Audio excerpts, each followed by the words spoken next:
Hello students, let us continue chapter 2 Nutrition in Animals. The next topic we are going to discuss is digestion in grass eating animals. Have you observed cows, buffaloes and other grass eating animals chewing continuously even when they are not eating grass? Actually, they quickly swallow the grass and store it in a separate part of the stomach called rumen. Compared to human beings, digestion in grass eating animals such as cows, buffaloes, and other grass eating animals are different. You must have observed these animals chewing continuously even when they are not eating. When they eat, they quickly swallow the grass or the food they are eating, and it is stored in a part of the stomach called rumen. Here, the food gets partially digested and is called cud. But later the cud returns to the mouth in small lumps and the animal chews it. This process is called rumination and these animals are called ruminants. The partially digested food present in the rumen is called cud. It returns to the mouth of these animals in small lumps and they chew it. This process is called rumination, and the animals that swallow the food first and then later on chew it are called ruminants. The grass is rich in cellulose, a type of carbohydrate. Many animals, including humans, cannot digest cellulose. Ruminants have a large sac-like structure between the small intestine and the large intestine. The cellulose of the food is digested here by the action of certain bacteria which are not present in humans. Grass-eating animals can digest cellulose with the help of bacteria present in rumen, while other animals, including humans, cannot digest cellulose. So far, you have learned about animals which possess the digestive system. But there are many small organisms which do not have a mouth and a digestive system. Then, how do they acquire and digest food?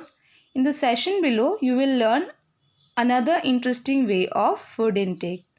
There are many small organisms which do not have a mouth and a digestive system.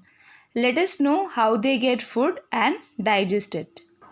The next topic we are going to discuss is feeding and digestion in amoeba. Amoeba is a microscopic single-cell organism found in pond water.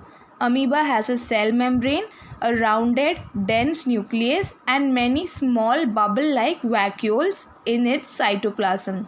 Amoeba constantly changes its shape and position.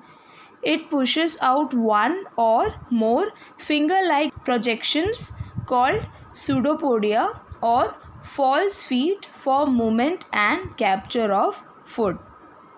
The amoeba is an organism made up of only one cell. That means it is single-celled. So it can only be viewed under the microscope. It has a cell membrane, cytoplasm, a nucleus which is round and dense, and small vacuoles which are like bubbles present over it. Amoeba is capable of changing its shape and position on its own. It uses false feet or finger-like projections called pseudopodia whenever it wants to intake the food.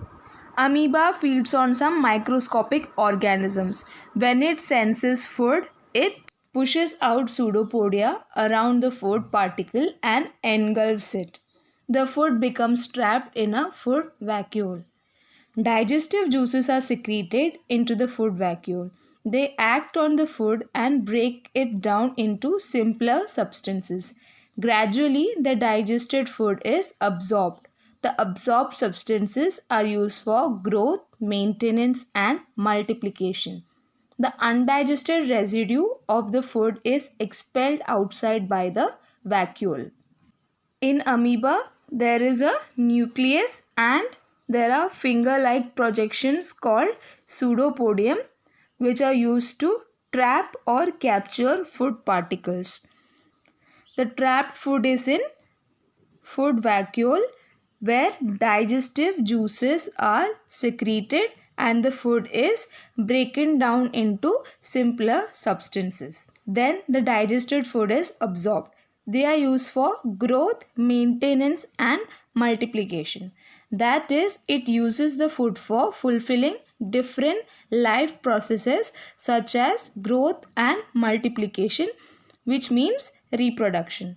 The undigested food is expelled outside by the vacuole, which is the digested waste.